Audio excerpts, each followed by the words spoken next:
como lo es el impuesto sobre la renta, que prácticamente es un impuesto al que nos encontramos sujetos, muchas personas naturales y jurídicas. En esta noche vamos a ir estudiando al respecto quiénes son los obligados, qué características o qué particularidades presenta este impuesto y en la medida de lo posible, si se vuelve importante, que si ustedes tienen algún aporte por ahí lo hagan saber. Este espacio de aprendizaje es un espacio seguro en el que pueden ustedes sentirse en la plena confianza de por ahí irnos escribiendo sus dudas, consultas. A veces nos han venido haciendo retenciones por años y no sabemos cómo es que se calcula este impuesto. Entonces, en esta noche vamos a ir aprendiendo todas estas cosas. Entonces, siéntanse con la libertad. Es importante mencionar que este espacio en esencia es parte del diplomado de gestión eh, de la Administración Hospitalaria en Honduras, que por acá tenemos la oportunidad de servir y estamos próximos a iniciar una nueva edición. Entonces, en ese sentido, es uno de los muchos temas que por aquí vamos desarrollando en este diplomado. Entonces, voy a compartirles la presentación que se ha destinado a realizar en esta noche. Como les repito, ustedes siéntanse en la libertad de poder manifestar dudas, consultas, aportes. Vamos por aquí a alternar con respecto a tanto la presentación como tal, y aquí también tengo la ley del impuesto sobre la renta. La presentación está basada en la ley, sin embargo, por ahí vamos a ir hablando y vamos a ir alternando entre la presentación y la norma. Y en la medida de lo posible procuraremos también traer de repente algún ejercicio práctico para que ustedes conozcan un poco cómo se lleva a cabo o cómo se calcula este impuesto sobre la renta. Entonces, por ahí, básicamente, en la presentación nos manifestaban cosas importantes. Hay muchos incumplimientos, muchas sanciones, tanto para empresas como para profesionales independientes. Quizás ustedes se han planteado hasta el momento, ¿me corresponde o no presentar esta declaración? ¿Qué sucede, por ejemplo, con aquellos recibos por honorarios profesionales que me hacen emitir? O quizás yo trabajo únicamente para un patrono y me hace la retención, estoy obligado a presentar la declaración del impuesto sobre la renta. Todas esas cosas vamos a irlas conociendo y vamos a irlo discutiendo durante este encuentro. Entonces, el objetivo que pretendemos a lo largo de este encuentro es reconocer las generalidades del impuesto sobre renta en relación a su conceptualización. Vamos a hablar un poco de quién está exento, quién está grabado, quién está exento, quién está grabado, quién está obligado en todo caso al cálculo de este tributo. Entonces van a ser algunos de los puntos que vamos a ir discutiendo a lo largo de esta jornada de aprendizaje. Entonces veamos. En primer lugar, definir qué es un impuesto sobre la renta o qué es impuesto sobre la renta, mejor dicho. Este es un impuesto anual. ¿Ok? Y con impuesto anual surge una particularidad o una pregunta que normalmente las personas me hacen. Y ya vamos a ir viendo. Cuando se refiere a anual, es que se van a considerar los ingresos que percibamos. De hecho, estamos en el mes de enero, el primer mes del año. Entonces, se van a considerar los ingresos que podamos percibir del 1 de enero al 31 de diciembre. Va a ser un impuesto anual. Se consideran todos los ingresos que podamos percibir durante este tiempo. Por ejemplo, terminamos el 2025 y todo lo que pudimos percibir del 1 de enero al 31 de diciembre del 2025 ya cerró y empezamos con un nuevo ciclo para el cálculo del impuesto sobre la renta. Y por aquí me establece, grava los ingresos que provienen del capital, del trabajo o de la combinación de ambos según se determina por esta ley. Y de acá hay puntos importantes que vamos a por ahí ir desglosando. En primer lugar, dice la norma que grava, y ahí no está mal escrito, sino que refiere a gravamen, los ingresos que provienen del capital. ¿Qué ingreso puede provenir del capital? Pensemos esto. Eh, veamos.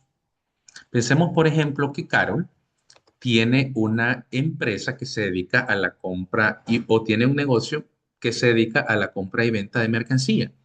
Para ella, este es un ingreso que proviene del capital, porque ella invirtió en la compra de esta mercancía y está ejecutando una actividad económica. Entonces, por esos ingresos tendrá que pagar impuestos sobre renta. Pero por ahí, Amy Benítez, o Benavides, perdón, tiene una clínica en la que atiende consultas a sus pacientes. Entonces, ella es prestadora de un servicio. Pero para llevar a cabo esta actividad económica ella tuvo que invertir en acondicionar la clínica, en comprar insumos, en pagarle a recepcionistas, etcétera. Ella tuvo que despojarse de sus recursos económicos para poder montar esta clínica. Entonces, para ella, todos estos ingresos que provengan del trabajo van a tener que pagar impuestos sobre la renta. Y lo mismo funciona para cualquier tipo de actividad económica. Pensemos que por ahí Nelly Calix tiene una finca, se dedica a actividades de agricultura y ganadería. Por estos ingresos se encontrará obligada al pago del impuesto sobre la renta, ¿verdad? Entonces, en ese sentido, todos estos gravámenes o todos estos ingresos que pueda percibir una persona serán obligados al pago de tributo. Pero esto es extensivo. Por ejemplo, imaginémonos que por ahí Ledia Cruz tiene un edificio de apartamentos o un edificio de oficinas y recibe ingresos por alquileres por estos bienes, va a estar obligada al pago de tributo por estos alquileres. Y por último, pensemos que Angie lleva a cabo actividades y presta dinero. Nos presta dinero a todos nosotros y a cambio nos cobra un interés. De estos ingresos que ella percibe, son producto del capital que ella ha invertido, que tiene trabajando. Entonces, todos estos ingresos que podamos percibir durante un periodo van a estar grabados o van a estar afectos al impuesto sobre la renta. ¿Ok? Entonces, eso es importante de determinar. Pero la ley me dice también, aquellos ingresos que provengan del trabajo. ¿Qué significa esto? Yo, Oscar Vázquez, por ejemplo, trabajo, y actualmente así lo hago, trabajo en una empresa que se dedica a asesorías y consultorías en temas de impuestos y temas contables, legales, etcétera. Entonces, me pagan un salario y también por acá presto algún tipo de consultorías como las que realizo como docente universitario, brindando capacitaciones, etcétera, en los lugares que lo hago. Entonces, percibo o tengo dos fuentes de ingreso, una por sueldos y salarios y otra por honorarios profesionales, lo que aplicaría a profesionales del área de salud como ustedes. Imaginémonos que ustedes dicen, bueno, yo trabajo para el hospital escuela o trabajo para el Seguro Social media jornada y por la tarde atiendo en una clínica. O, qué sé yo, trabajo con una organización Médicos Sin Fronteras o con una ONG y percibo un honorario profesional o estoy haciendo una consultoría en esta y esta materia. Perciben ingresos que provienen del capital. Puede ser sueldos y salarios o honorarios profesionales. Y aquí hay un punto muy importante. Al SAR o al legislador no le interesa mucho la fuente de donde provengan sus ingresos. Al legislador le interesa que de todas estas fuentes de ingresos que podamos tener, le paguemos el tributo correspondiente. Hay personas, naturales o jurídicas, que son altamente rentables o que son altamente fructíferas en tema eh, de los ingresos que generan mes a mes o durante el año. Entonces, en ese sentido, no es como que el SAT nos va a poner una restricción de, porque yo tengo una empresa mercantil, no puedo tener una empresa prestadora de servicios o no puedo tener alquileres habitacionales o qué va a decir el SAT si trabajo en un lugar y también en otro. Ese no es incumbencia del SAR y ese no es un asunto que el SAR nos vaya a debatir. A él lo que le interesa es que de la masa de los ingresos que podamos percibir durante un periodo fiscal, le paguemos el tributo que corresponde. Pensemos que Carol es esta persona que trabaja para una empresa, por ahí da consultorías y asesorías, pero también tiene una empresa de compra y venta de mercancías, por allá tiene una clínica en donde tiene empleados a varios médicos y por ahí tiene una finca en Santa Bárbara, por ahí también presta dinero y tiene edificios de apartamento en Tegucigalpa. Entonces, por la totalidad de estos ingresos que pueda percibir, en este caso, Caro, el legislador dice Carol, tienes que pagarme el impuesto sobre la renta. Entonces, por eso la norma establece que este impuesto grava los ingresos que provienen del capital, del trabajo o, en todo caso, de la combinación de ambos. ¿Ok? Entonces, en ese sentido, es un punto importante o es un punto trascendental. Bien, veamos qué más nos determina o nos establece esta norma. Nos dice que descansa en el principio de habilidad o capacidad de pago del contribuyente. A qué se refiere esto o esto qué significa? Prácticamente es, en teoría, que quien más gana o más ingresos percibe, más impuesto en teoría debería pagar. Como yo les decía, por ejemplo, teníamos el caso de Carol, que poníamos como un ejemplo que tiene N cantidad de fuentes de ingreso, entenderíamos que por esos ingresos ella pudiese pagar más que una persona que solo percibe un ingreso en cuestión de sueldos y salarios. Entonces el impuesto sobre la renta va de acuerdo con la capacidad económica que pueda tener el contribuyente. Eso es un impuesto proporcional, ¿verdad? Vamos a pagar un porcentaje y ojo, vamos a pagar un porcentaje de las utilidades o el remanente que nos quede una vez de a toda esta fuente de ingreso, restarle los gastos que en todo caso pudimos haber incurrido. Que ya vamos a hablar un poquito también de este tipo de situaciones. Entonces, en este sentido, las personas que mayor ingreso perciben tienen la responsabilidad de efectuar pagos más altos que una persona que, en todo caso, tenga menos recursos o perciba menos recursos durante un periodo o durante un año fiscal. Entonces, esa es como la regla o ese es como el orden lógico y coherente que tiene este tributo. Bien, ¿quiénes deben pagar este impuesto? Bueno, básicamente como decíamos, es un impuesto anual y todas aquellas personas que durante un periodo fiscal percibiesen ingresos van a estar obligados al pago de tributos.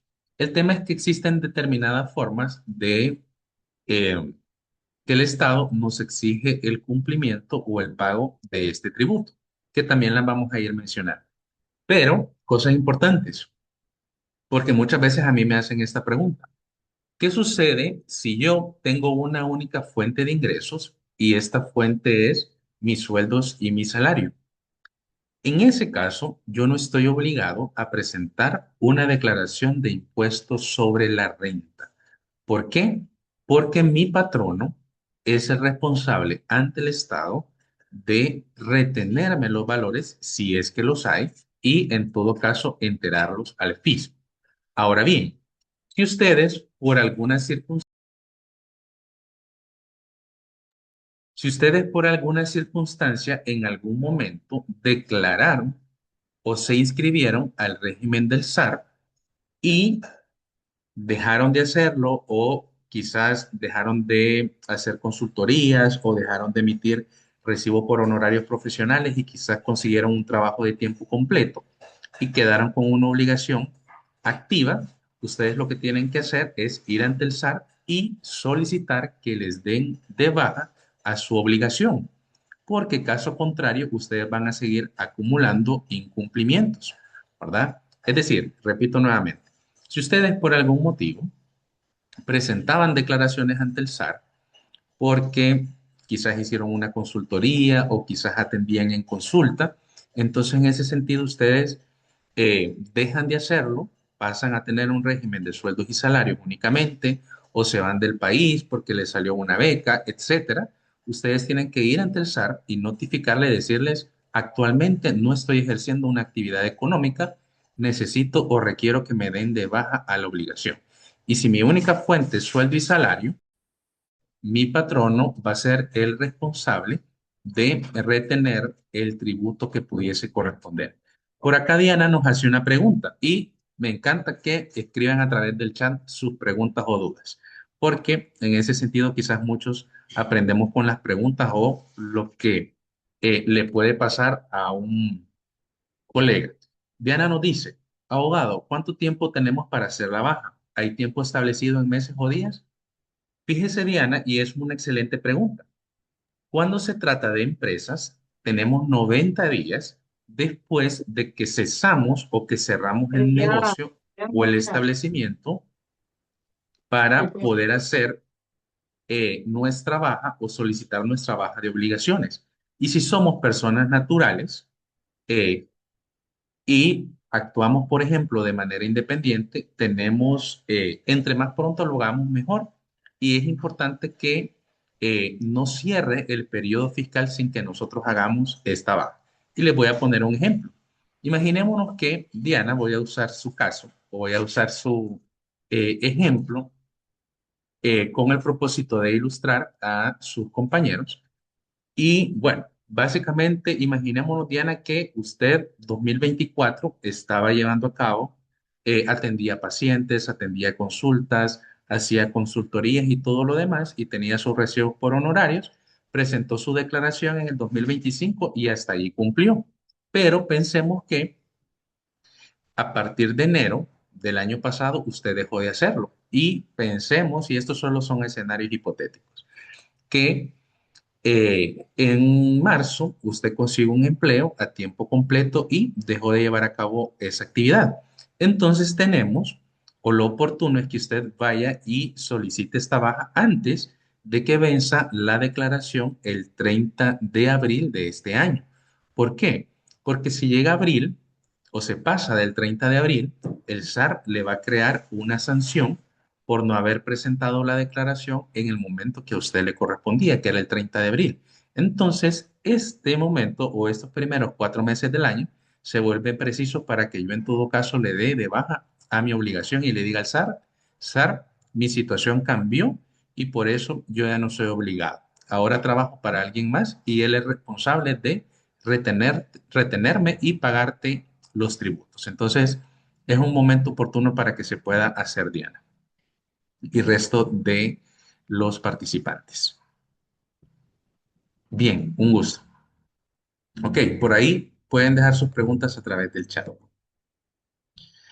Ahora bien, el legislador o quien crea las normas, en este caso sabemos que es a través del Congreso Nacional, es bastante o fue bastante ambicioso al momento de crear esta norma.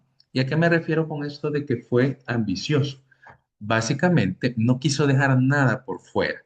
Entonces, yo les comento. Esta ley grava los ingresos que provienen del capital, del trabajo o de la combinación de ambos. Entonces, por aquí nos define la ley a qué se refiere con ingreso.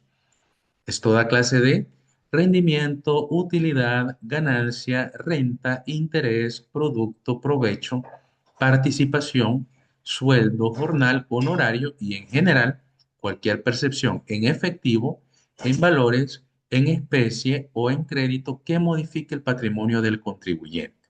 Prácticamente son los ejemplos que yo les puse, ¿verdad? De sueldos y salarios, honorarios profesionales, los ingresos porque tengo la finca, porque presto dinero, porque alquilo locales, todas aquellas cosas que lleguen y modifiquen nuestro patrimonio económico para efectos de la ley del impuesto sobre la renta, se van a considerar ingresos, ¿verdad? Salvo algunas excepciones que ahora mismo las vemos y las menciono.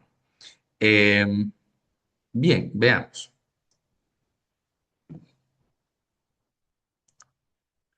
Esto lo establece la ley del impuesto sobre la renta, que en todo caso no se considera o no tendríamos que declarar, no deberíamos ingresar en nuestra declaración del impuesto sobre la renta. Esto está consignado en el artículo 9 de la ley del impuesto sobre la renta, en el artículo 10, perdón. Ok, me dice por acá, las sumas recibidas por concepto de seguro cuando provengan de instituciones hondureñas. Imaginémonos que a una persona lamentablemente fallece un familiar, ¿ok? Pensemos que fallece un padre de familia. Entonces, este padre dejó un seguro de vida y se le atribuyó o se le pagó este seguro de vida a su esposa o a sus hijos. Este dinero que estas personas reciben modifican su patrimonio económico, sí. Pensemos que era de 1 millón de lempiras de seguro y esto es solo un supuesto. Entonces, en ese sentido, esto modifica nuestro patrimonio económico. De acuerdo con lo que dice allá, el concepto debería estar grabado como con el impuesto sobre la renta. Sin embargo, el Estado dice, no, en este caso lo consideramos que es como una indemnización, porque se concretó un riesgo, una persona falleció y en este sentido el ingreso que estás percibiendo es producto de este fallecimiento o producto de esta suma percibida en concepto de seguro. Eso no lo vamos a incluir en la declaración. ¿Por qué se vuelve importante que conozcamos este tipo de situaciones? Porque la ley me menciona todo lo que no está grabado. Si yo percibo un ingreso de los que vamos a ver en este momento y lo ingreso a mi declaración, el SAR me va a considerar este monto como grabado, es decir, voy a pagar impuesto y no estaba obligado a hacerlo. El SAR prácticamente va a recibir todo lo que nosotros le brindemos. Si yo digo, tuve 10 millones de lempiras de ingreso, pero muchas de estas cosas se debían a situaciones que no estaban obligadas, el SAR no me va a discriminar y me va a decir, ah, entonces no pagué, es porque yo mismo se lo manifesté. Entonces, con esto sí tenemos nosotros la facultad de decir, esto la ley no me lo considera, entonces no lo voy a ingresar y no lo hago. Entonces, si por algún motivo se percibe una cifra en cuestión de seguro, y esto no aplica solo para seguro de vida. Imaginémonos que hay empresas, por ejemplo, que tienen seguro de incendios, seguro por robo de vehículos, por robo de inventario, etcétera. Entonces, todas estas sumas indemnizatorias no se van a considerar como parte de nuestros ingresos para que no paguemos impuestos.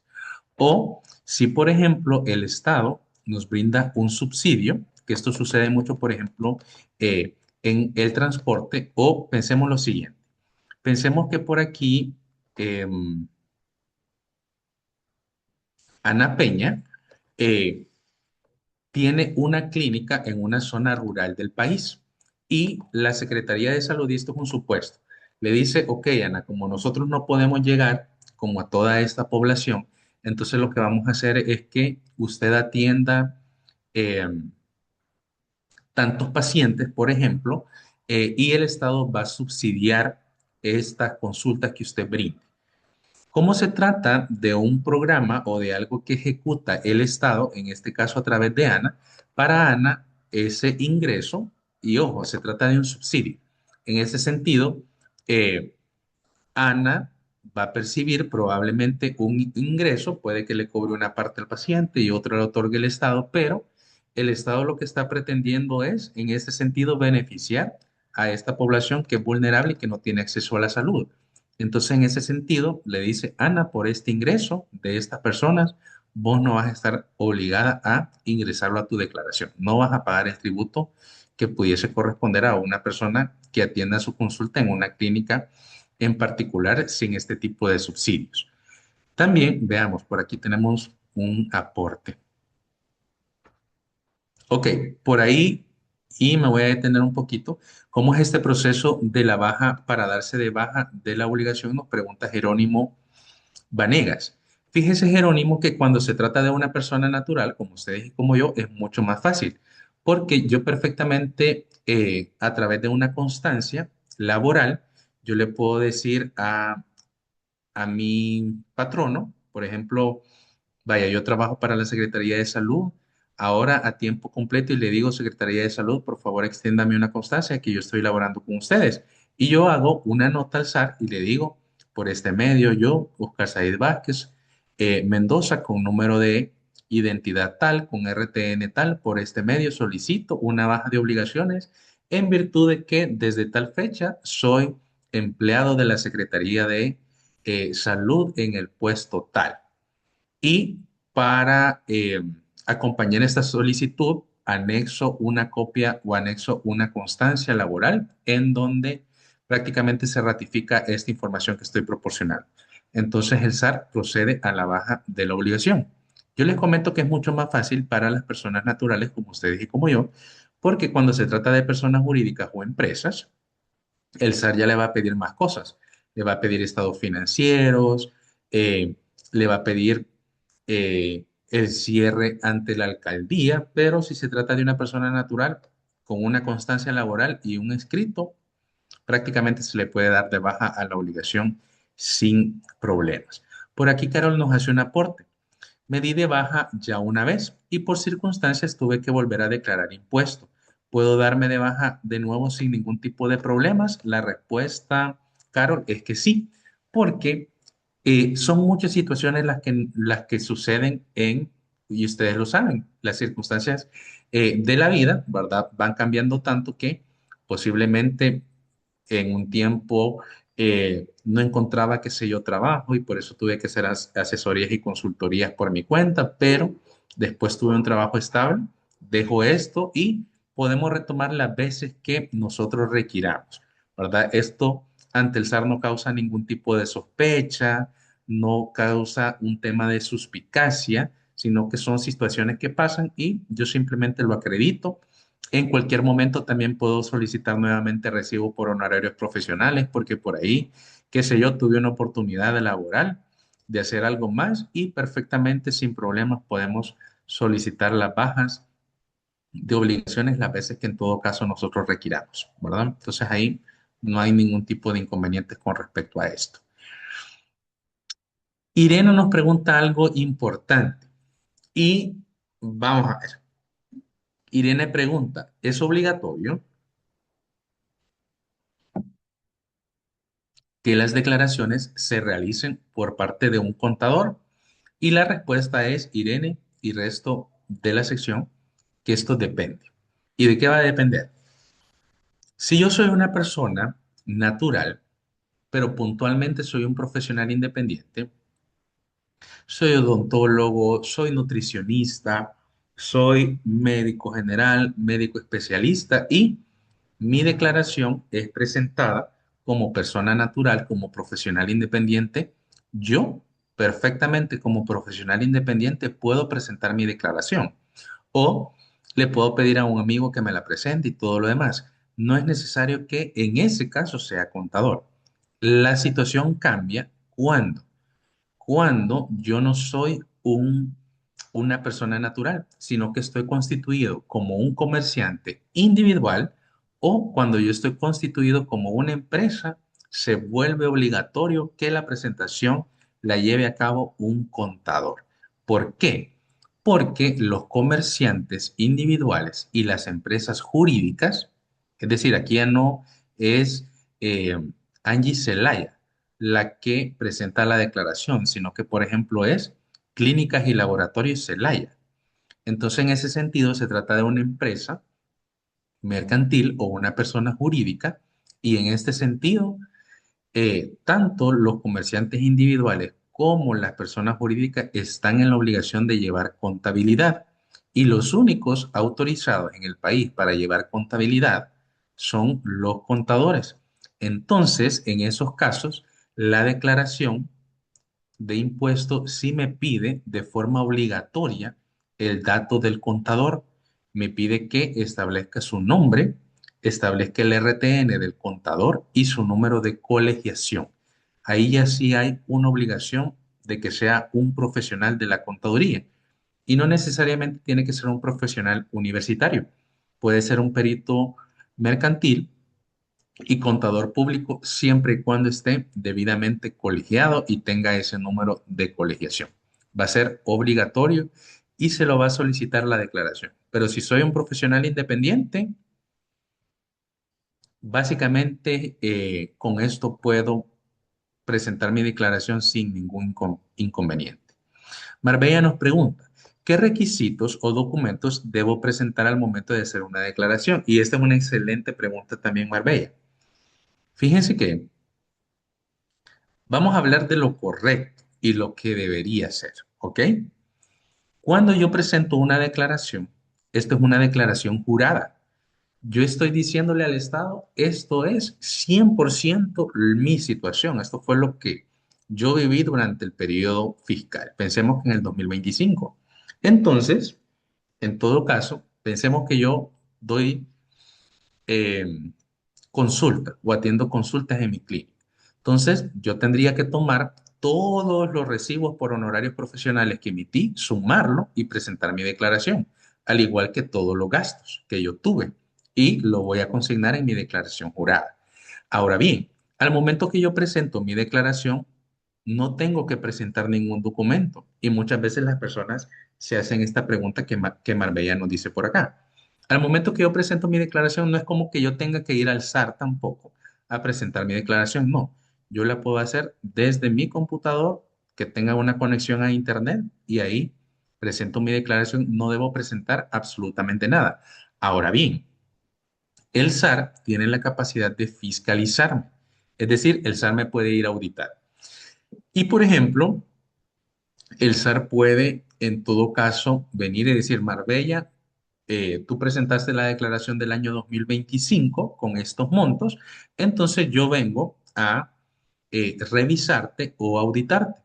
Entonces me decís que tuviste, qué sé yo, 1 millón de lempiras de ingreso, entonces dame tus recibos por honorarios profesionales.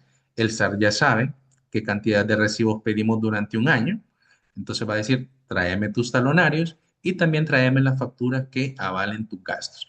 En ese momento, el SAR sí nos puede solicitar documentación.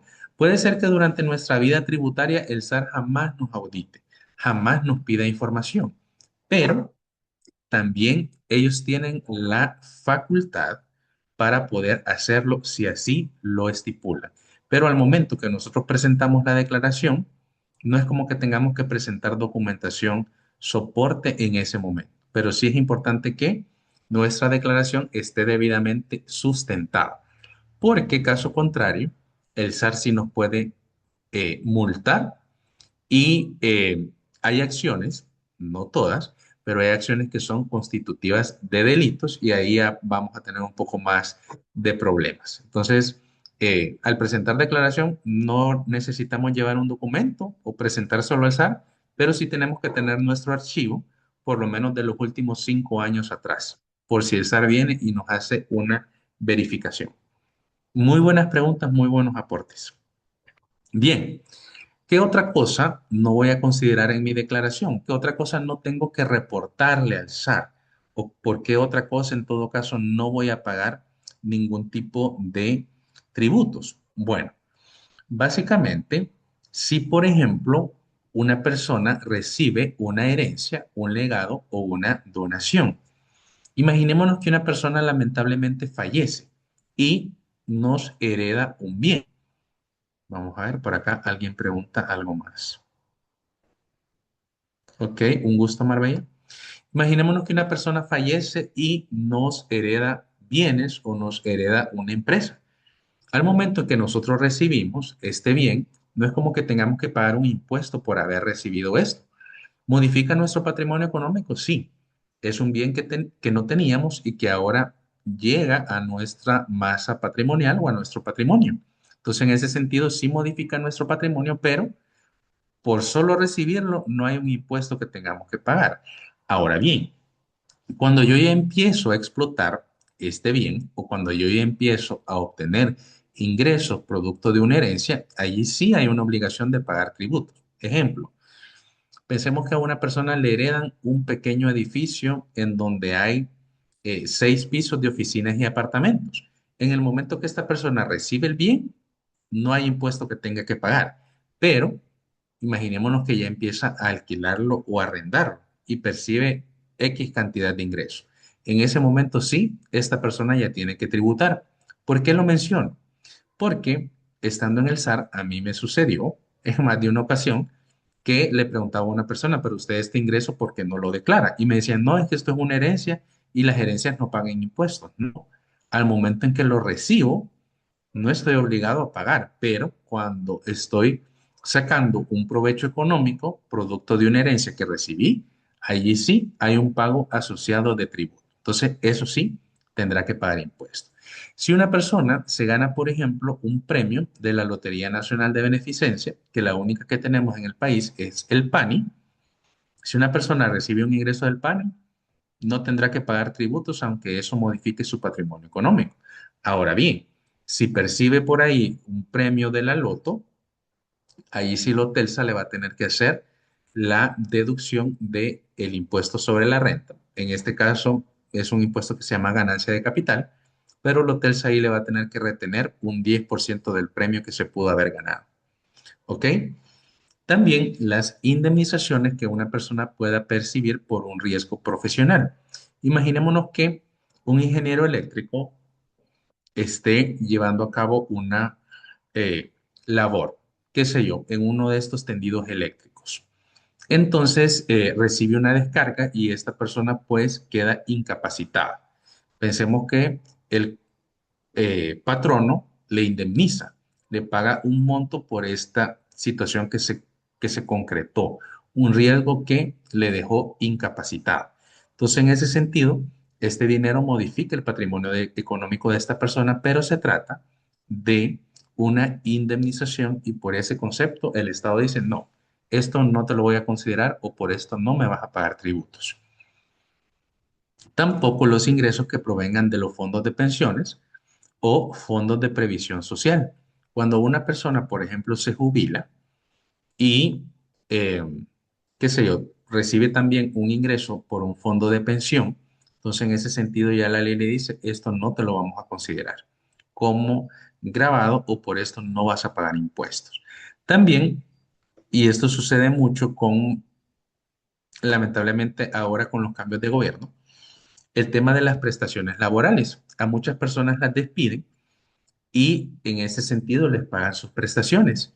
¿Este dinero modifica su patrimonio económico? Sí, percibe un ingreso que antes no tenía, ¿verdad? Pero en este sentido, eh, esto se debe a un despido. Entonces el Estado le dice, esta parte o por este despido no te vamos a considerar este valor.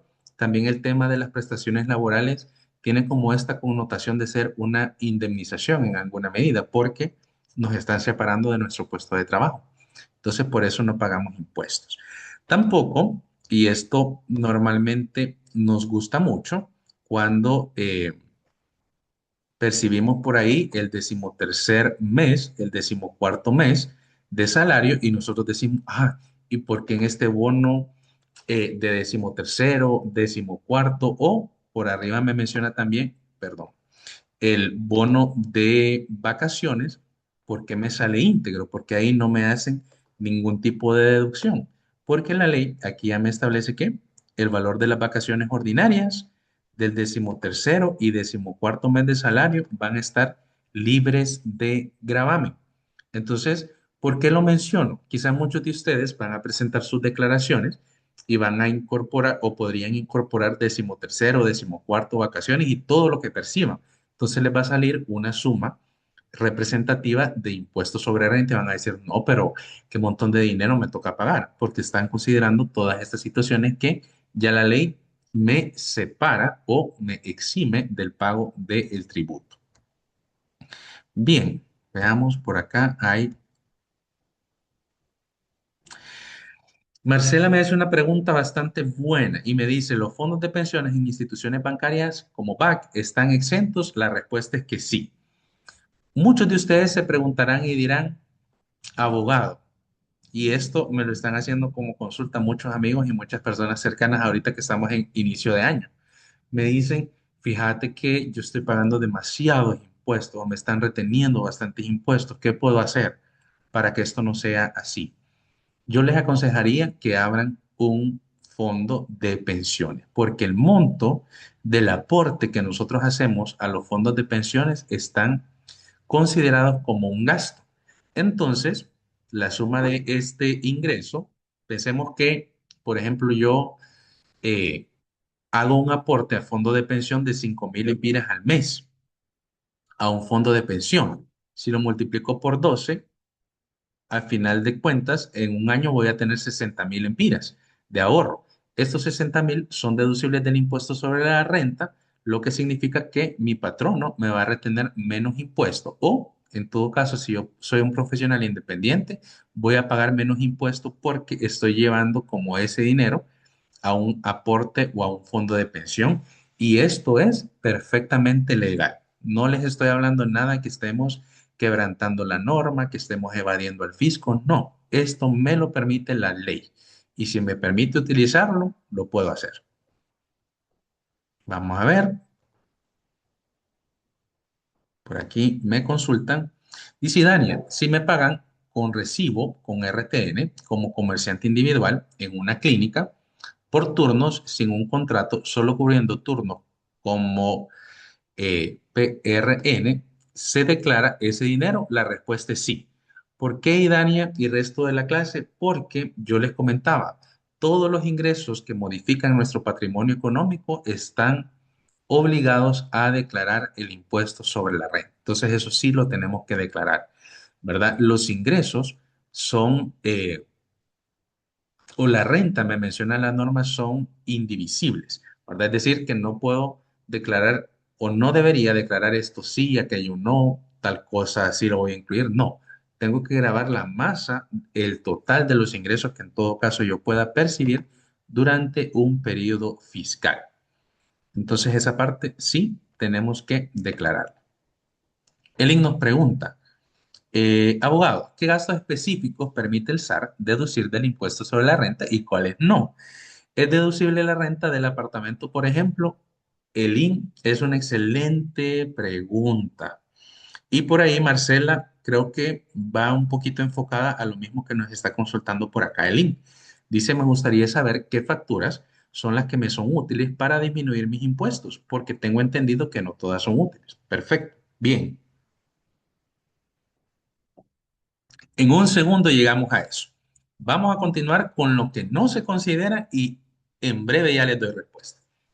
Entonces, para cerrar esta parte, todos los ingresos que pueda percibir, menos vacaciones, 13º, 14º, indemnizaciones, subsidios que me brinde el Estado, una suma por concepto de seguro, esos ingresos son los que la ley me dice, esto no lo consideres.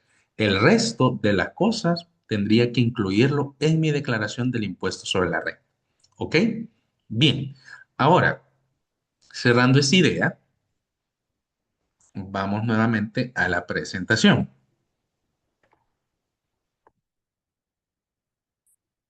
Tenemos estos ingresos que son provenientes de todas estas fuentes de las que hemos hablado, van a pagar impuesto sobre la renta. ¿Quiénes están exentos o quiénes no van a pagar o quiénes normalmente no pagan? Aquí hay muchas personas jurídicas. Vamos a mencionar específicamente las personas naturales.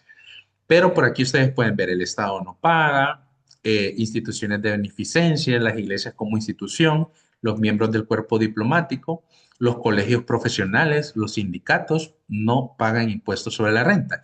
Y de las personas naturales únicamente menciona por acá la norma a los docentes, pero ojo, docentes que se encuentran en servicio, en escuelas primarias, escuelas secundarias o los docentes de la Universidad Nacional Autónoma de Honduras. Como personas naturales, solo ellos están exentos.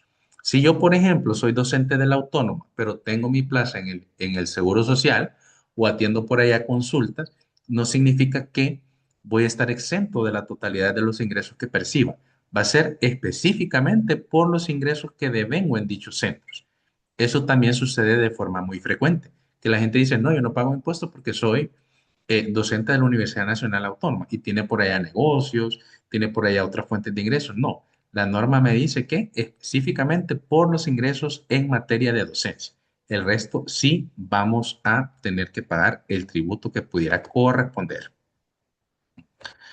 Eh, tengo pendiente la respuesta de Ellen y de Marbella que ya vamos a declarar.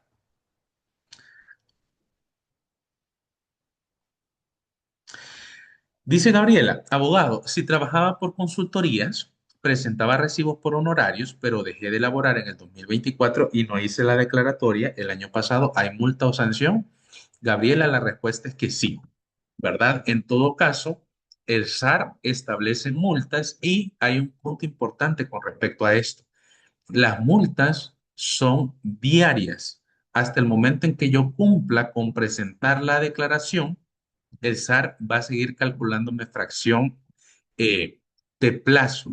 Entonces, por eso es importante que en todo caso nos pongamos al día con la presentación de las declaraciones y procedamos con los cierres de los negocios o en todo caso nuestros cierres propios. Entonces, por ahí, esto es importante a tener en consideración porque sí hay sanciones, ¿verdad? Que el SAT nos establece y son, como le repito, multas diarias en esos casos, hasta que yo cumpla con presentar mi declaración. Bien, aquí vamos a ir a los conceptos para responder a las preguntas que por ahí tengo pendientes. Dice, tenemos el concepto de renta bruta. ¿Qué es una renta bruta? Es el total de ingresos que una persona natural o jurídica pudo haber percibido durante un año. De todas las fuentes de las que hemos hablado, lo sumo y eso es mi renta bruta. Ahora bien, hay otro concepto que se llama renta neta gravable. Y sobre esta renta neta gravable es el monto sobre el cual vamos a calcular los impuestos. Y acá vamos a tocar el tema de los gastos, que por ahí tengo pendientes. Entonces, tengo lo siguiente.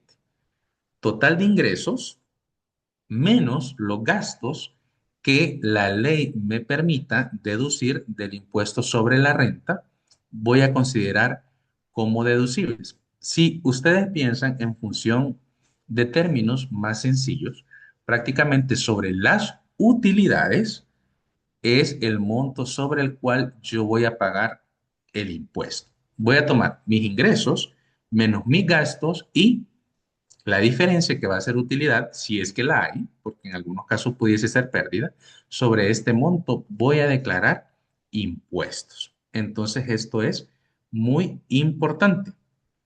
Eh, entonces, en este sentido, vamos a ver qué se considera, que es lo que me están preguntando por ahí, deducible del impuesto sobre la renta. Entonces, veamos.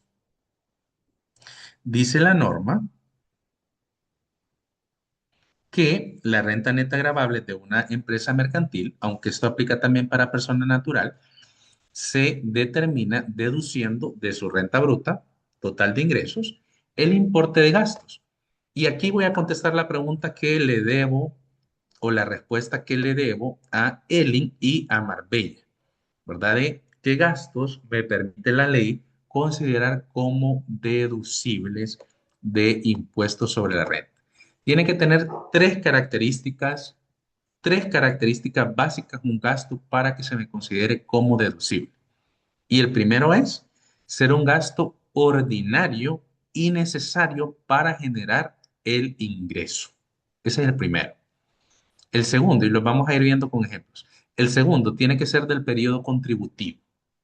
Y el tercero tiene que estar debidamente documentado, incurrido y pagado. Es decir, el gasto tuvo que haber sido pagado sí o sí, ¿verdad? Y tiene que estar debidamente documentado. No es como, ah, sí, yo pagué, pero no tengo nada que soporte ese gasto, igual lo incluí. No, tiene que ser ordinario y necesario para generar el ingreso, ser del periodo contributivo y estar debidamente documentado, incurrido y pagado. ¿Ok? Entonces, vamos a poner algunos ejemplos. Pero como esta presentación tiene un enfoque para las personas naturales, como ustedes y como yo, lo vamos a hacer un poquito más sencillo. No vamos a hablar tanto de las personas jurídicas. Por acá están las características de las que les hablo, necesarios, ordinarios y, ojo, que sirvan para generar la renta. O sea, tengo que sí o sí incurrir en ellos para generar mi ingreso. Bien, del periodo contributivo, es decir, yo les comentaba, ya cerramos el año 2025, todo lo que gasté el año pasado queda en 2025. 2026 estamos empezando de nuevo y vamos a empezar a documentar tanto los ingresos como los gastos del 2026. Y el tercero que esté la factura, el recibo por honorarios o el documento fiscal correspondiente. Entonces, esas tres características tiene que tener un gasto. Ahora bien, para las personas naturales, como ustedes y como yo, vamos a considerar como deducibles 40.000 lempiras en cuestión de gastos médicos educativos. De estos gastos médicos, estos 40.000 lempiras que nos da la ley son los únicos que no tenemos que documentar. Son los únicos que, en todo caso, no me va a pedir el SAR ningún tipo de documentación.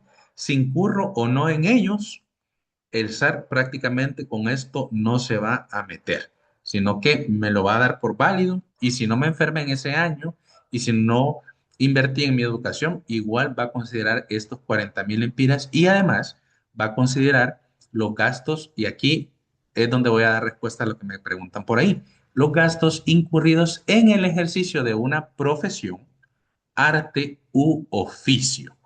Entonces, veamos. Vamos a ponerle como un nombre a esto que me dice. El link me pregunta, ¿qué gastos específicamente permite el SAR deducir del impuesto sobre la renta y cuáles no? ¿Es deducible la renta del apartamento, por ejemplo? Punto importante. La renta del apartamento no va a ser deducible del impuesto sobre la renta. ¿Por qué? La norma le dice gastos que sean ordinario y necesario para generar tu ingreso. El SAR le va a decir, tu renta es necesario para ti. Como persona natural tenés que incurrir en eso, pero no para generar tu ingreso como tal. Entonces, vamos a ir haciendo como una relación de esto. Y quiero que ustedes me ayuden en la construcción de ese ejemplo. Veamos. Vamos a tomar a uno de ustedes. Ya voy a leer el resto de preguntas. Mariano. Mariano es un médico especialista que tiene una clínica en el Honduras Medical Center. Entonces, Mariano alquila su clínica en este lugar. Pregunta para que construyamos este ejemplo.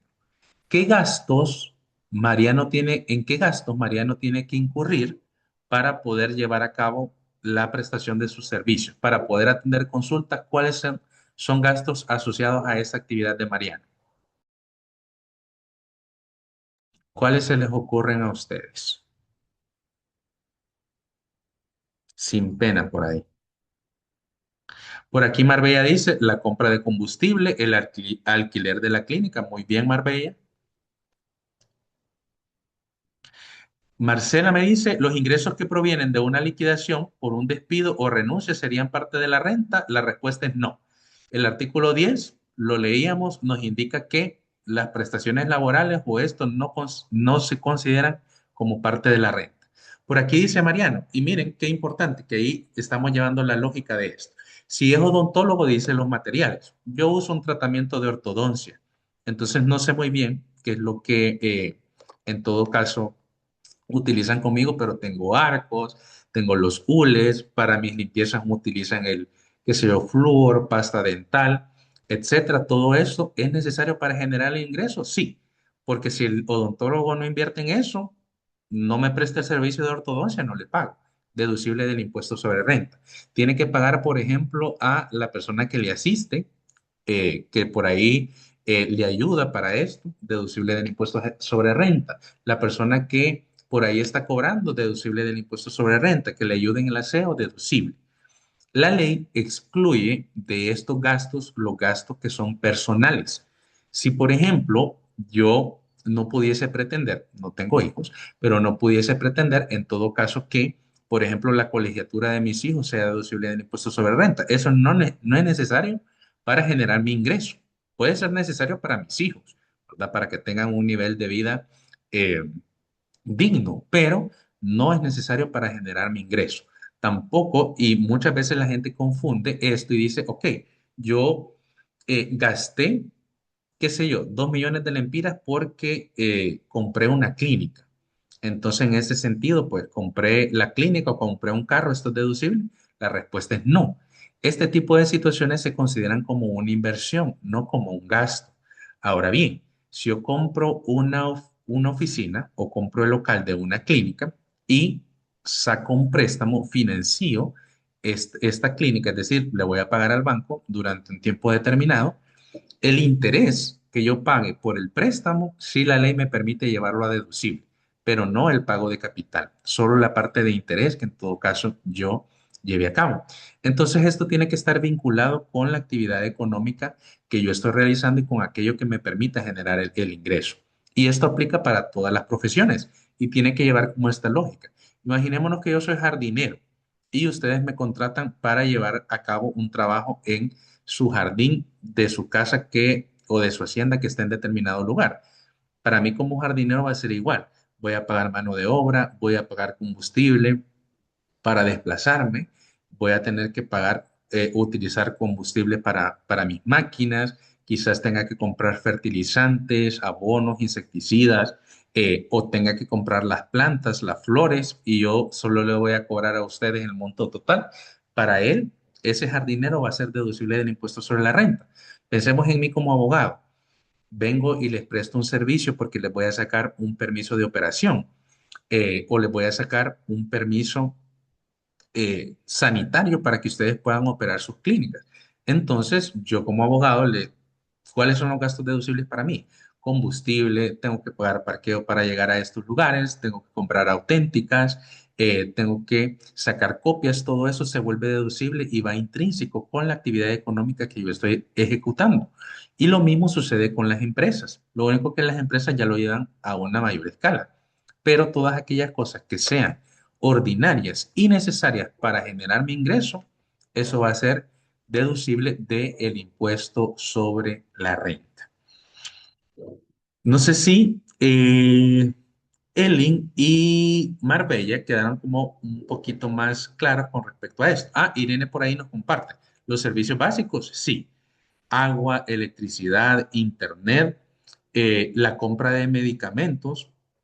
Si, por ejemplo, la compra de medicamentos sí resultaría deducible en Marbella, por ejemplo, si ustedes son el médico que atiende la consulta y, por ejemplo, dentro de esto me dan, qué sé yo, por ahí un par, desconozco y discúlpenme, pero qué sé yo, me dan un acetaminofén y esto básicamente me lo cobran o me dan un medicamento contra el dolor, analgésico, antiinflamatorio, lo que sea y ya va como parte de la consulta para ustedes, se vuelve deducible del impuesto sobre la renta. Mariano nos pregunta, ¿el almuerzo? Fíjense, Mariano, y resto de los participantes, es que en algunos casos el SAR me va a rebatir algunas cosas. Por ejemplo, si yo tengo mi sede aquí en Tegucigalpa, el SAR no me va a aceptar un almuerzo como deducible del impuesto sobre la renta, probablemente. Ahora bien, y les voy a poner un caso que a mí me sucede. Yo visito a un cliente todos los meses en La Esperanza Intibucá y en esta visita me paga un monto establecido por el trabajo que yo lo voy a hacer y esto es todos los meses. Entonces, durante este viaje, ¿qué gastos son deducibles para mí? En este caso, sí la ley me permite llevar a la deducibilidad un poco más de cosas. Por ejemplo, yo salgo de mi casa, voy en mi vehículo, el combustible, lo ingreso como deducible del impuesto sobre la renta. Como me desplazo de zona, por ahí desayuno en Ciguatepeque, eso lo ingreso deducible sobre el impuesto sobre la renta. El pago de los peajes lo pongo como deducible del impuesto sobre la renta. Mi almuerzo allá en La Esperanza Intibucá, deducible del impuesto sobre la renta. No es el lugar habitual donde yo ejerzo la actividad económica. Entonces ahí hay un poco más de sustento en que sí sea deducible. Y en ocasiones me toca quedarme en La Esperanza Intibucá y pagar, en todo caso, hotel o la cena. Eso lo puedo deducir del impuesto sobre la renta. Como les digo, probablemente el auditor del SAR me pueda cuestionar el por qué estoy ingresando o no determinado gasto como deducible. Pero si solo es un almuerzo y normalmente es la zona en donde yo trabajo, quizás el SAR me diga, esto no te lo voy a considerar. Michelle nos pregunta algo y dice, hipotéticamente, la planilla de empleados y sus viáticos, efectivamente, porque si no tengo empleados, eh, no puedo generar el ingreso. O si no les asigno viáticos y tienen un trabajo foráneo, no podemos atender al cliente y en todo caso no hay pago. El viaje del Uber, el app de factura y todas estas cosas los podemos incluir como deducibles. Recuerden que tienen que llevar una relación directa con la actividad que estamos llevando a cabo, ¿verdad? Entonces, en ese sentido, esto es importante.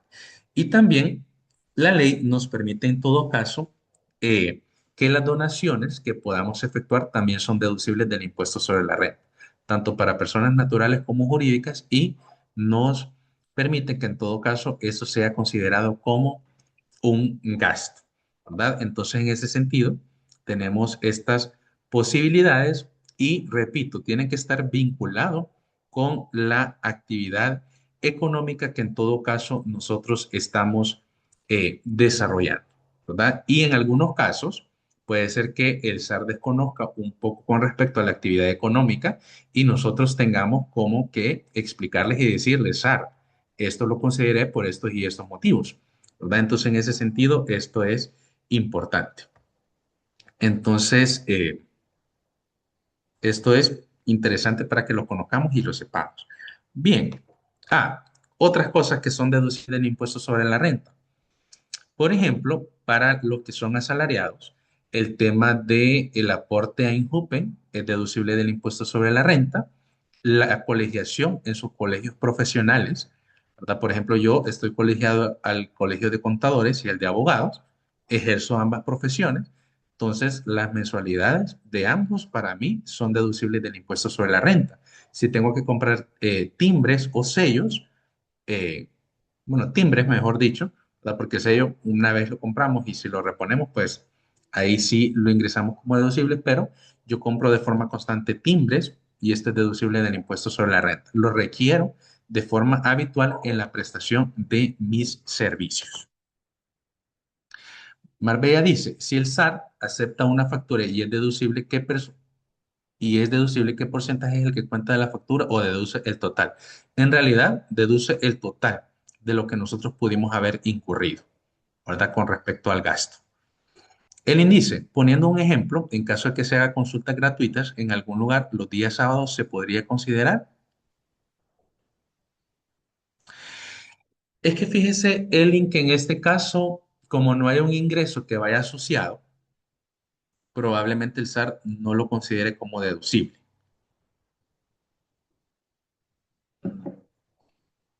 Y hay un punto importante, es que probablemente en algunos casos el SAR jamás, o a las personas naturales probablemente, y no digo que no pase, pero probablemente el SAR jamás nos audite.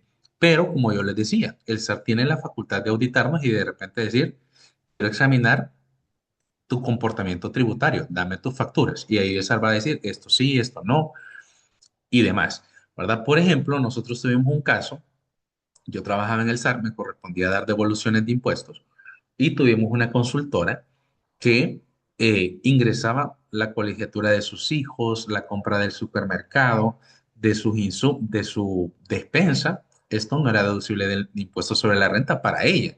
Pero, caso contrario, yo soy un restaurante y voy a comprar carne, frutas, verduras y todo lo demás, pero es para generar el ingreso de mi restaurante. En este caso sí tiene una lógica que en todo caso yo ingreso una factura de una despensa como deducible del impuesto sobre la renta porque va vinculado con la actividad económica que yo estoy realizando.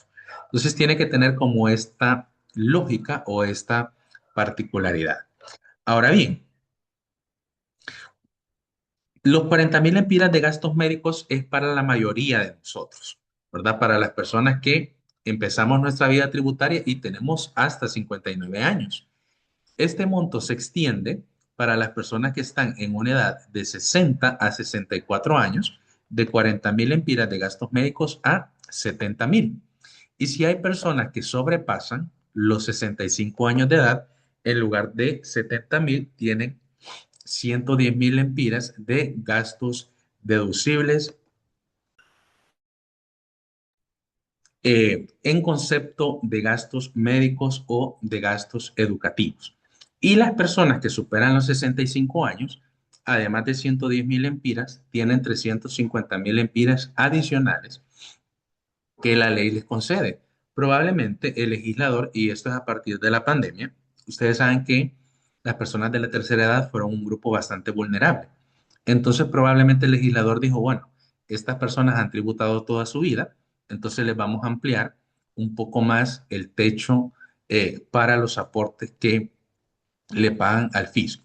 Entonces, prácticamente las personas mayores de 65 años tienen 460.000 empiras o por los primeros 460.000 empiras no van a pagar impuestos, ¿verdad? Entonces es un beneficio fiscal que el SAR les ha establecido. La tarifa de este impuesto es 25% para las personas jurídicas y para las personas naturales tenemos una escala o una tabla progresiva que es actualizada año con año y que casualmente a 2026 la Administración Tributaria ya tiene la actualización de la tabla. Ya tenemos una nueva tabla para el año 2026. Entonces, si a ustedes les retenía un importe, se van a dar cuenta que este año le van a retener probablemente un poquito menos, a menos que por ahí les aumenten el salario, ¿verdad? Pero caso contrario, van a ver que en su voucher, a partir de enero ya van a ver un pequeño ajuste. Como les decía, tenemos el periodo fiscal del 1 de enero al 31 de diciembre. Solo hay ciertas personas, y normalmente son personas jurídicas, que pueden tener un periodo fiscal diferente, que no sea del 1 de enero al 31 de diciembre. Y normalmente son, por ejemplo, instituciones que tienen sus casas matrices en otros países y que ellos son sucursales, ¿verdad? Normalmente bancos o este tipo de entidades pueden tener periodos fiscales diferentes. La declaración jurada, todos debemos presentarla, excepto, y ya les comenté, aquellas personas que tengan una única fuente de ingresos, que sean sueldos y salarios. Caso contrario, todos estamos obligados a la presentación de la declaración jurada. A Alzar no le interesa tanto quién la presente, en el sentido de que, por ejemplo, a Ledia se la presenté yo o se la presente Dani. Alzar lo que le interesa es que si Ledia tiene la obligación, sea presentada, independientemente si lo hace a través de un contador, a través de un amigo o a quien ella designe. Alzar dice, no, la obligación es que la presente y la presentó, sí. Y tenemos para presentarla del 1 de enero, es decir, terminó el 2025 y tenemos del 1 de enero al 30 de abril. Después del 30 de abril, si ya la presentamos el 1 de mayo, ya vamos a tener sanciones, ¿verdad? Y les comentaba, las sanciones del impuesto sobre la renta son diarias. Entonces, esto perjudica a las personas que tuvieron impuesto a pagar que sea representativo, porque el monto va a ser diario con base a lo que le tocaba pagar. Entonces, ojo, para que no paguemos importes al SAR que en realidad pudiésemos, en todo caso, omitir. Dice Irene, abogado, ¿puedo decir el valor total de los medicamentos que aplicamos durante la consulta? La respuesta es que sí, Irene, ¿verdad? Yo voy donde ustedes y ustedes vienen y aparte de atenderme en la consulta, ¿verdad? Ustedes dicen, bueno, le apliqué medicamentos y para esto pues utilicé una jeringa o le apliqué este suero o le puse este y este medicamento. Ustedes ese monto total de lo que me aplicaron, ustedes lo pagaron. Para ustedes es un gasto y es deducible, ¿verdad? ¿Por qué? Porque si ustedes ingresan, por ejemplo, el valor total de lo que me cobran, pensemos que 2.500 lempiras, no, esos 2.500 lempiras por sí solos no son su utilidad, porque ustedes ahí llevan este medicamento que me aplicaron y todo lo demás, entonces ustedes tienen que rebajarlo, porque si no van a perder. Bien, entonces llevan como esa lógica, ¿verdad? Entonces sí, Irene. Bien, esta es la tabla progresiva que se encuentra vigente en este momento, ¿verdad? A partir de el 1 de enero del 2026 al 31 de diciembre. Y ojo con esto, yo les comentaba, la relación es las utilidades que yo pueda tener, mis ingresos menos mis gastos, ¿verdad? Sobre esta diferencia voy a pagar impuestos. Si mis utilidades o mis ingresos después de mis gastos no superan los 228.324.32, yo no voy a tener que pagarle ningún importe al fisco. Yo voy a pagar, en todo caso, si sobrepaso estos 228.000 lempiras de mi tabla de impuesto sobre la renta. Entonces, en este sentido, esto es importante que lo consideremos y por eso yo les decía, es importante que en nuestra declaración no consideremos aquellos montos que no están grabados, porque si yo meto mi 13º, 14º vacaciones, voy a superar probablemente este monto y en todo caso vaya a tener que pagar un impuesto que no me correspondía. También otro punto importante es que es una tabla progresiva. ¿Y qué significa esto? Que va, se le llama tabla progresiva o escalonada. Va por escalones o por rangos. Si yo me encuentro de 1 centavo a 228.000, yo no voy a pagar nada. Estoy libre o voy a pagar cero. Si yo estoy en un rango de 228.000 a 348, por ese rango voy a pagar un 15%.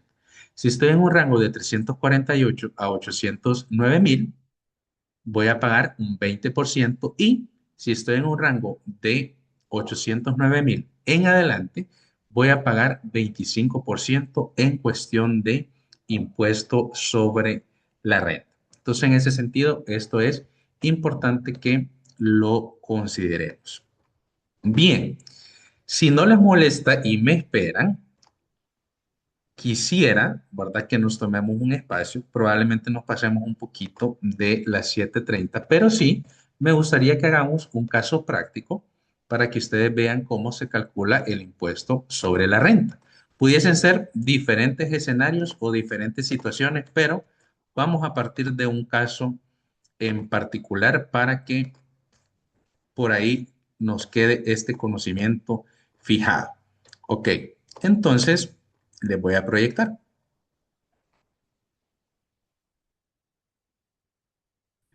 Imaginémonos que esta persona, ¿verdad? Pensemos que es un médico especialista.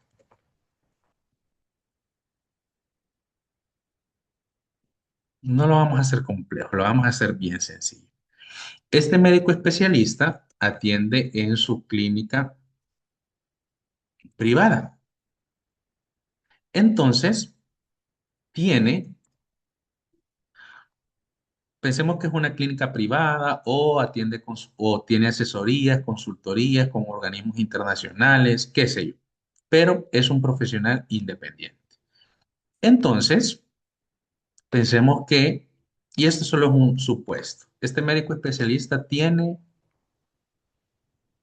40 años de edad.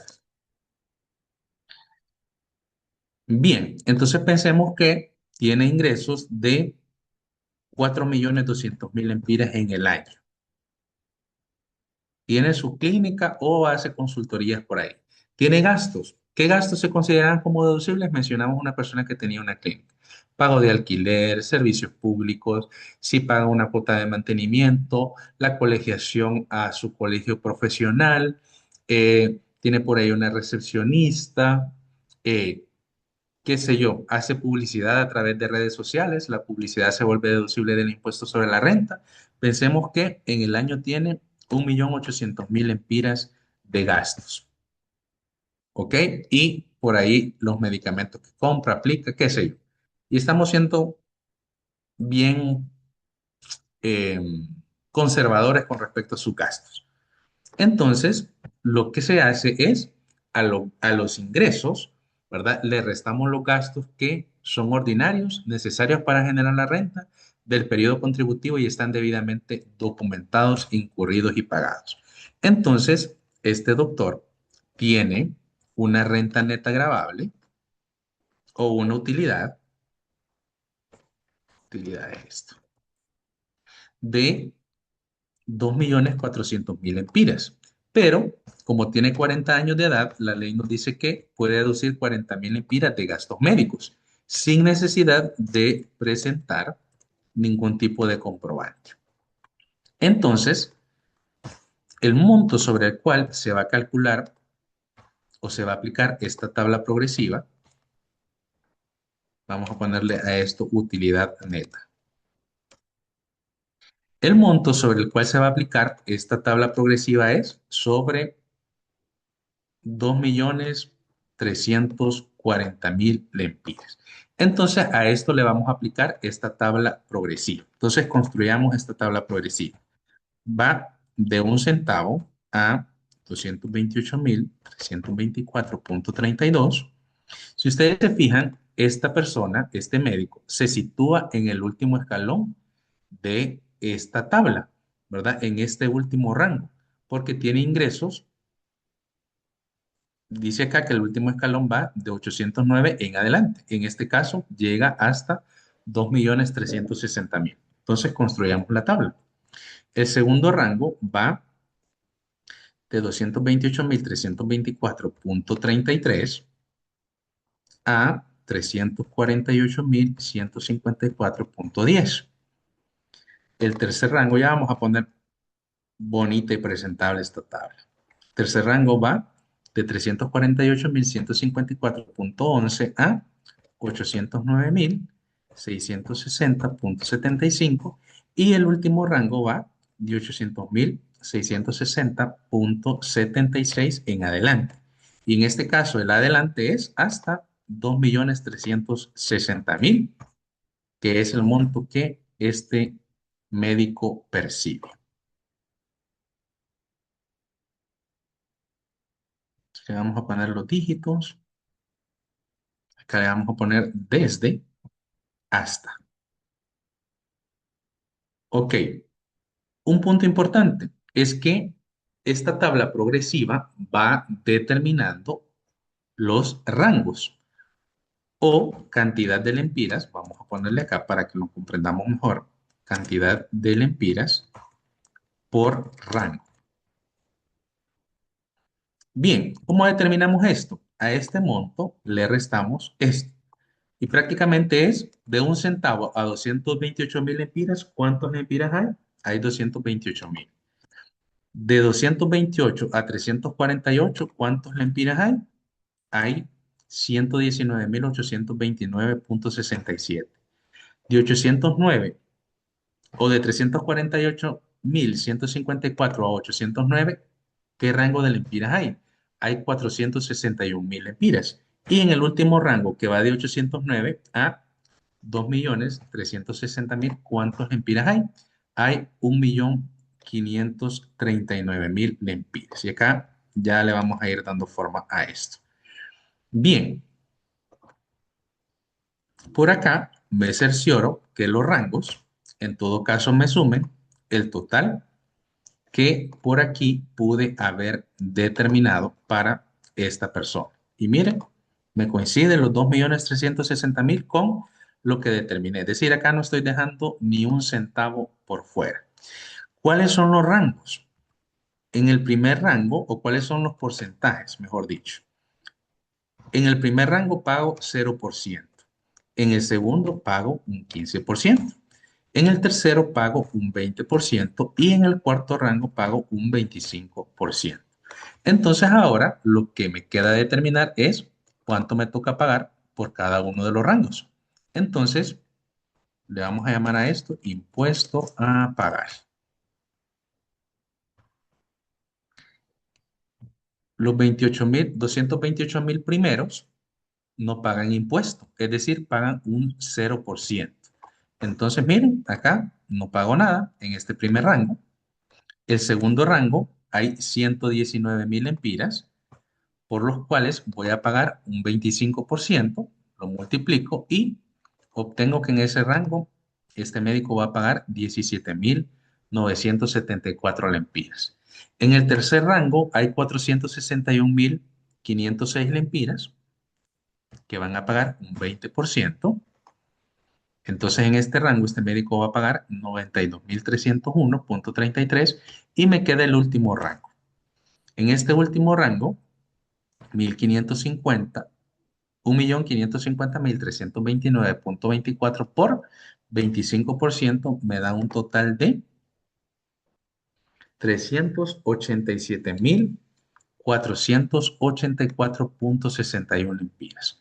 Sumo todos los rangos y este médico con ese nivel de ingresos y ese nivel de gastos que tiene que pagar un impuesto sobre renta de 497.860.60 lempiras. Este es el importe que a este médico le corresponde pagar por este nivel de ingresos y este nivel de gasto que tiene.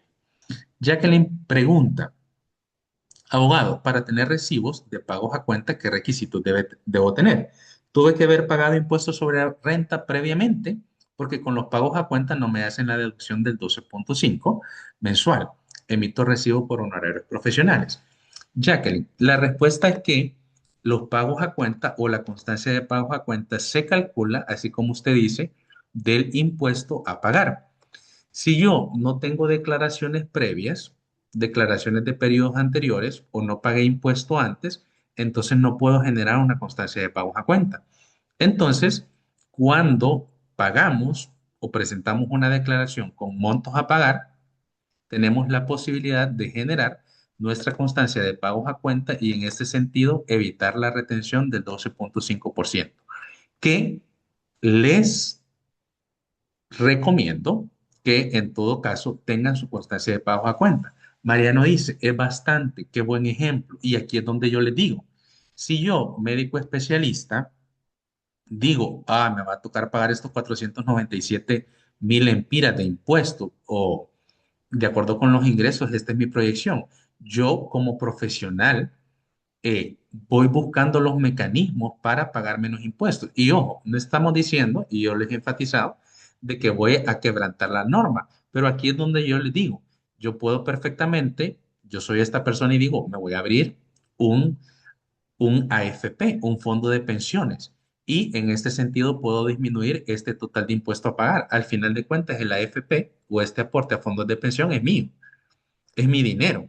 Entonces yo puedo trasladar, en lugar de pagarle 497,000 lempiras al Estado, prefiero hacer un certificado o un eh, fondo de pensión en los cuales yo voy a gozar de este dinero en algún momento y voy a reducir el pago de tributos. Como les digo aquí, me fui bastante bajo con los gastos porque quería que ustedes conocieran como toda esta tabla, ¿verdad? De, en todo caso, el impuesto sobre la renta a pagar y que viéramos cómo se calcula. Pero en general, ¿verdad? Sí, este impuesto es bastante oneroso en algunos casos o se tiene que pagar bastante. Entonces, por esto es importante que planifiquemos y en todo caso prevamos algún tipo de circunstancias al respecto. Por ahí pregunta, pero ese pago de pensión lo reflejo en los gastos, lo vamos a incluir en los gastos. Y vaya, por ejemplo, me voy a llevar como este ejemplo, lo vamos a construir a ver qué impacto puede tener. Imaginémonos que este es como el ejemplo 2.